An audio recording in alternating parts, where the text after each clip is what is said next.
భగవద్బంధుల్లారా, శ్రీమద్భాగవత మహాపురాణంలో మహోత్కృష్టమైన పంచరత్నాలుగా చెప్పబడే ఘట్టాలలో గజేంద్ర మోక్షంలోని విషయాన్ని తెలుసుకునే ప్రయత్నంలో ఉన్నాము.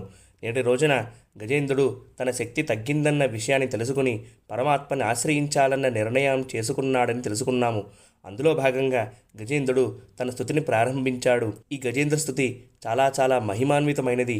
అందులో మొదటి శ్లోకాన్ని చెప్పుకోవడం జరిగింది. ఈ గజేంద్ర స్తుతిలోని రెండవ శ్లోకము యస్మన్నిదం యతశ్చేదం ఏనేదం య ఇదం స్వయం యోస్మాత్ పరస్మాచ్చ పరస్తం ప్రపద్యే స్వయంభువం. ఈ జగత్తు నీలోనే నిలిచి ఉంది. ఈ జగత్తులో నువ్వే వ్యాపించి ఆ రూపంలో కనిపిస్తున్నావు. అయినా కూడా ఈ విశ్వానికి కారణమై ప్రకృతికి అతీతమైన వాడివి, స్వయం ప్రకాశకుడివి. అటువంటి స్వామిని నేను శరణు వేడుతున్నాను అని ఈ శ్లోకానికి ఉన్న అర్థం. ఈ శ్లోకానికి తెలుగు అనువాదమే పోతనగారు ఎవ్వనిచే జనించు జగమెవ్వని లోపల నుండు లీనమై అనే అద్భుతమైన పద్యాన్ని కూడా అందించారు. ఈ గజేంద్ర స్తుతిలోని మూడవ శ్లోకము యస్మాత్మనీదం నిజమాయార్పితం క్వచిత్ విభాతం క్వచిత్ తిరోహితం అవిదధృక్ సాక్షిభయం తదీక్షతే స ఆత్మమూలోవతు మాం పరాత్పరః.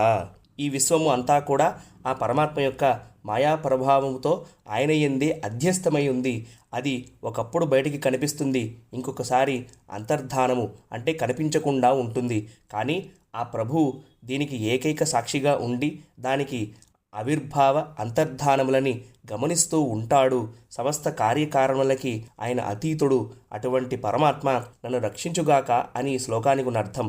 ఇదే మాట అండళమ్మవారు తిరుప్పావై ధనుర్మాస వ్రతంలో 23వ పాసురంలో మారిమరై ముజంగిల్ మన్రి కిరందిరంగం సీరియసింగం మరెవిత్త తీవిజిత్ వేయిమయిర్ పొంగ వెప్పాడం పేరిందుదరి మూరి నిమురిందు మురంగి పుజప్పట్టు పోదరమాపోలే నీ పూవై పూవಣ್ణ ఉన్కోయిల్ నిండ్రింగనే పోందరుడి కోప్పొడియ సీరియ సింగాసనత్తిరంద్ యామ్వంద కార్యమారాయన్ దరుళేలోర్ ఎంబావాయ్ అని అంటుంది.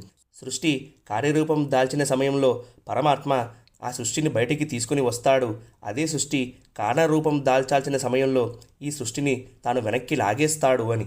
ఏ భాగవతోత్తముడికైనా సరే మూల గ్రంథము శ్రీమద్భాగవతమే. ఈ గజేంద్ర స్తుతిలోని 4వ శ్లోకము కాలేన పంచత్వ మితేషు కృత్స్నసో లోకేషు పాలేషు చ సర్వహేతుషు తమస్త దాసీద్ గహనం గభీరం యస్తస్య పారేభి విరాజతే విభుః. ప్రళయకాలంలో సకల లోకాలను పారించేవారు అన్నిటికీ కారణమైన మహత్తత్వము ఆ పరమాత్మలో లీనమవుతాయి. ఆ సమయంలో దట్టమైన అంధకారము అంతటా ఉంటుంది. కానీ అనంతుడైన ఆ పరమాత్మ అన్ని విధాలుగా అతీతుడై ఆయన పరంధామంలో ప్రకాశిస్తూ ఉంటాడు. అటువంటి పరమాత్మ నన్ను రక్షించుగాక అని శ్లోకానికి ఉన్న అర్థం. పోతనగారు కూడా లోకంబులు లోకేశులు లోకస్తులు దెగిన తుది నలోకంబగు పెంజీకటి కవ్వల నెవ్వన్ డేకాకృతి వెలుగునతని నే సేవింతున్ అని అంటారు ఈ శ్లోకానికి తెలుగు అనువాదంలో. ఈ శ్లోకంలో ఉన్న భావాన్నే శంకరుడు చెప్తాడు శ్రీమద్భాగవతం 4వ స్కంధం 24వ అధ్యాయం 29వ శ్లోకంలో. దాన్ని రుద్రగీత అని అంటారు. సాధారణంగా రుద్రగీత తెలుగు రాష్ట్రాలలో ఎక్కువ ప్రాచుర్యం లేదు. కానీ వ్యాసుల వారు 38 శ్లోకాలలో శంకరుడు ప్రచేతసులకి చెప్పిన జ్ఞానవాహినిని అందిస్తారు. అందుకే శ్రీమద్భాగవతంలో చాలా విషయం ఉంది అని అంటారు పూర్వాచారులందరూ కూడా. శంకరుడు చెప్పిన శ్లోకం ఏమిటి అంటే స్వధర్మనిష్ట శతజన్మభిప్పుమాన్ విరించతామేతి తతఃపరం హితం అవ్యాకృతం భాగవతోత్త వైష్ణవం పదం యదాహం విబుధా కళాత్తియే.